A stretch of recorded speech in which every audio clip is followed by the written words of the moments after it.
Warm greetings, Code Monkeys and fellow VEDSies. Welcome back to CodedLockFilms. Today I thought I would tell you another RPG story, a tale from the table, if you will. Now, in RPGs, there are of course many monsters that you will encounter over the course of your gaming life. But I find that there is one particular thing in RPGs that tends to be the role player's greatest fear. There are slavering creatures and deadly monsters aplenty in the world of RPGs, but none so unstoppable, sinister, and deadly as the water. I know, it sounds weird at first, but if you're the type of person who plays RPGs, you probably know what I'm talking about. The water is terrifying, you don't know what's down there, and you would think that wouldn't be a big deal to an adventuring party who is accustomed to dealing with dragons and shit, but there is a reason that the water terrifies RPG players more than anything else. And it's because the water represents one of the very few unknowns left in the world of RPGs. In a lot of RPGs, you can literally find stats for gods. You can go to a god's domain and you can fight them if you want to. But people are afraid of the water because they don't know what's down there, because aquatic games never seem to get run. And there's a very simple reason why aquatic games never get run, and it is because of the RPG systems themselves. This right here is something called a miniature. Miniatures are highly prevalent in tabletop RPGs because a lot of tabletop RPGs have movement systems. Basically what happens in most RPG systems when you enter combat is you are on a grid. You have an X and a Y axis, and your characters, represented by the miniature, will move around those X and Y axes. Movement will of course vary from RPG system to RPG system. There are some that use square-based grids, some that use hex-based grids, and there are of course some that actually don't have movement systems at all, and it's all just done completely dynamically in your mind. But a lot of them do have these movement systems, and it is because of this movement system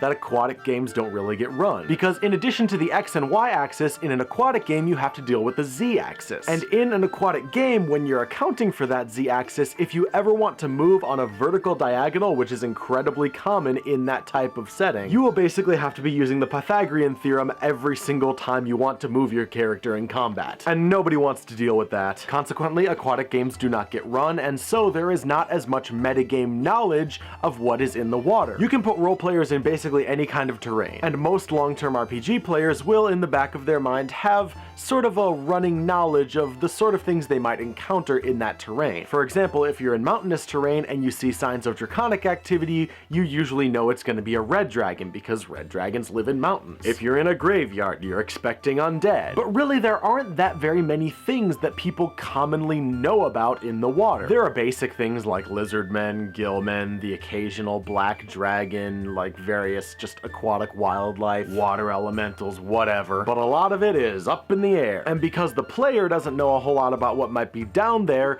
they are terrified of sending their characters into that unknown. Plus there's the fact that it can be hard to acquire magical water breathing. Not to mention that almost nobody takes ranks in the swim skill because again, it never comes up. And in all of my role-playing experiences, there has only been one time that I have ever gone in the water, and I'm going to share that with you now. In the Forgotten Realms Dungeons & Dragons setting, there is a place called the Underdark. To get an idea of what the Underdark is like in terms of terrain, imagine if the Mines of Moria spanned an entire planet. That's the Underdark. It's like a whole other world underneath the surface of the planet. And it is cartoonishly dangerous. But we played an Underdark game once, and I was playing a Dwergar whose name was Horkol. Dwergar are basically deep dwarves, and almost all of them are either neutral or evil. The details of how we ended up here are not terribly important, but basically, we had decided to hole up for the night and rest in a small room. It was about 30 by 30 feet, and in the middle of it was a small well, and it was otherwise a totally enclosed space except for the door leading in. It was just about as secure as we were going to get in the Underdark, but we wanted to know whether anything was going to be coming up through that well. And Horkol was the only person in the party who had any ranks in swim. Because yes, I'm that kind of weirdo who actually takes ranks in swim, so I decided that I was going to go down the well and have a look around. As an extra layer of security whilst I was in the water, I had a rope that was lashed around my body, and everybody on the other end of the rope at the top of the well was holding on, and if they felt any kind of a pull, they were supposed to reel me in immediately. So I was swimming down there, and at first visibility wasn't a huge issue because I had dark vision, and in fact I had really good dark vision, so I could see quite a ways, but eventually the water started to get murky,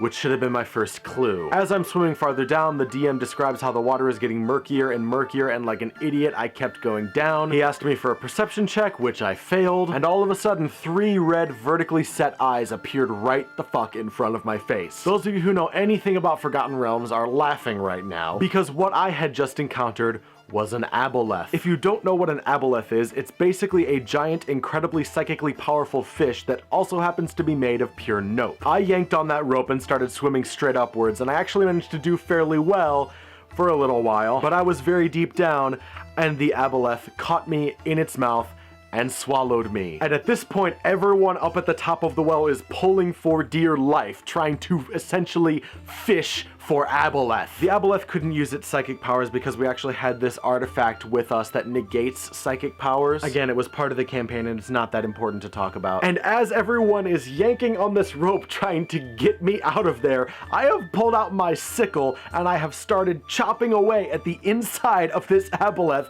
trying to kill it before its digestive juices can burn me alive. It was not my proudest moment, but eventually I was able to do enough damage to kill it. I cut my way out, I swam back up, and from that point on, none of us have gone in the water. Like I said, I really should have seen it coming, because water in the Underdark is absolutely lousy with aboleths. And one of the most well-known things about aboleths is that they live in murky water. And I knew this, and yet somehow I was not clued in. I don't know. I was an idiot. Whatever. But it certainly made for a memorable experience. So yeah, if you're playing a tabletop RPG, just don't go in the water. It's not gonna work out for you. And that's pretty much all I have to say about that one. So until next time, Code Monkeys and fellow VEDSies, I will see you tomorrow.